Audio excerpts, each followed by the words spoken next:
March 4 ത്യാഗത്തിൽ വളരാം. വിശുദ്ധ യോഹന്നാൻ 12:20-26.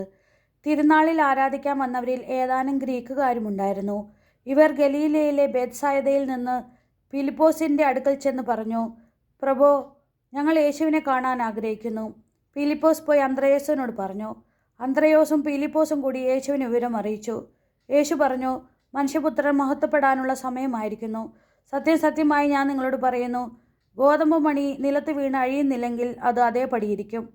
അഴിയുന്നെങ്കിലോ അത് വളരെ ഫലം പുറപ്പെടുവിക്കും. തൻ്റെ ജീവനെ സ്നേഹിക്കുന്നവൻ അത് നഷ്ടപ്പെടുത്തുന്നു. ഈ ലോകത്തിൽ തൻ്റെ ജീവനെ ദ്വേഷിക്കുന്നവൻ നിത്യജീവനിലേക്ക് അതിനെ കാത്തു സൂക്ഷിക്കും.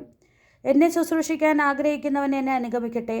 അപ്പോൾ ഞാൻ ആയിരിക്കുന്നിടത്ത് എൻ്റെ ശുശ്രൂഷകനുമായിരിക്കും. എന്നെ ശുശ്രൂഷിക്കുന്നവനെ പിതാവ് ബഹുമാനിക്കും. പ്രാർത്ഥന. കാരുണ്യവാനായ കർത്താവേ, ഗോതമ്പ് മണിയുടെ ഉപമയിലൂടെ അങ്ങ് ഞങ്ങൾക്ക് നൽകുന്ന പാഠത്തെ ഓർത്ത് ഞങ്ങൾ അങ്ങയെ സ്തുതിക്കുന്നു. കട്ടിയുള്ള തോടിനുള്ളിൽ മറിഞ്ഞിരിക്കുന്ന ജീവൻ്റെ തുടിപ്പിനെ സ്വതന്ത്രമാക്കുന്നതിനായി സ്വയം അലഞ്ഞില്ലാതാകുവാൻ അങ്ങ് ഞങ്ങളോട് ആഹ്വാനം ചെയ്യുന്നുവല്ലോ.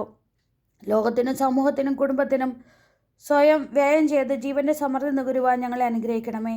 ഞങ്ങളെക്കാൾ അധികം അപരൻ്റെ ജീവന് ശുശ്രൂഷ ചെയ്യുവാനും പിതാവായ ദൈവത്തിൻ്റെ ബഹുമാനത്തിന് പാത്രീഭൂതരാകുവാനും ഞങ്ങളെ സഹായിക്കണമേ. ഞങ്ങളുടെ കുടുംബജീവിതത്തിൽ എല്ലാ സ്വാർത്ഥതയുടെയും പുറംതൊഴുകൾ പൊട്ടിച്ചെറിയുവാൻ ഇടയാക്കണമേ. സുഹൃത ജപം. ഈശോയെ, ത്യാഗങ്ങൾ ഏറ്റെടുക്കുവാൻ ഞങ്ങളെ സന്നദ്ധരാക്കണമേ. ഈശോയെ, ത്യാഗങ്ങൾ ഏറ്റെടുക്കുവാൻ ഞങ്ങളെ സന്നദ്ധരാക്കണമേ. ഈശോയെ, ത്യാഗങ്ങൾ ഏറ്റെടുക്കുവാൻ ഞങ്ങളെ സന്നദ്ധരാക്കണമേ. നമ്മുടെ കർത്താവായ മിശിഹായ്ക്ക് സ്തുതി.